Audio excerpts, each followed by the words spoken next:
भगवान की भक्ति करने वालों को इहलोक और परलोक दोनों में मान प्राप्त होता है।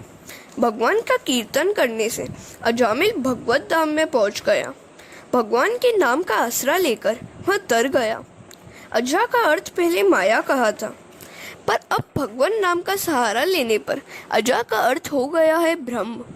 आज अजामिल अज ब्रह्म के साथ मिलकर ब्रह्म रूप हो गया। आज जीव और शिव एक हो गए। अजामिल शब्द के दो अर्थ हैं, माया में फंसा हुआ जीव तथा ब्रह्म रूप हुआ जीव। माया का वर्णन तो कई तरह से किया गया है। श्रीमद् शंकराचार्य ने माया की व्याख्या करते हुए कहा है कि कंचन और कामिनी में फंसे हुए व्यक्ति को माया में फंसा हुआ जानो। किमत्र हेयम कनकम च कांता। इस जगत में कौन सी वस्तुएं त्याज्य हैं? तो उत्तर देते हैं कि जीव को अधोगति की ओर ले जाने वाला कंचन और कामिनी। इन दो में जो फंसे, जान लो कि वह माया में फंस गया। मणिरत्न माला के प्रश्न उत्तर अति उत्तम है। उसके एक एक शब्द में उपदेश भरा पड़ा हुआ है।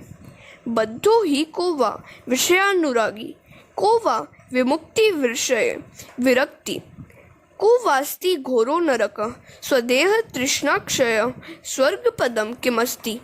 बंधन युक्त कौन है? जो 5 विषयों में आसक्त है। स्वतंत्र कौन है?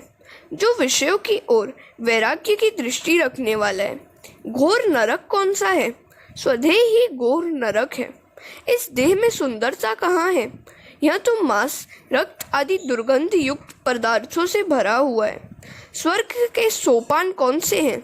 सभी तृष्णाओं का क्षय ही स्वर्ग का सोपान है।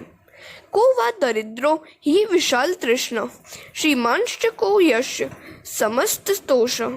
दरिद्र कौन है? जिसकी तृष्णा विशाल है। श्रीमंत कौन है? जो सदा के लिए संपूर्ण संतोषी है। को दीर्घ रोगो भव्य एव साधो, किमौषधम तस्य विचार एव। कौन सा रोग कष्टदायी है? जन्म धारण का रोग ही अत्यधिक कष्टदायी है। रोग की औषधि क्या है?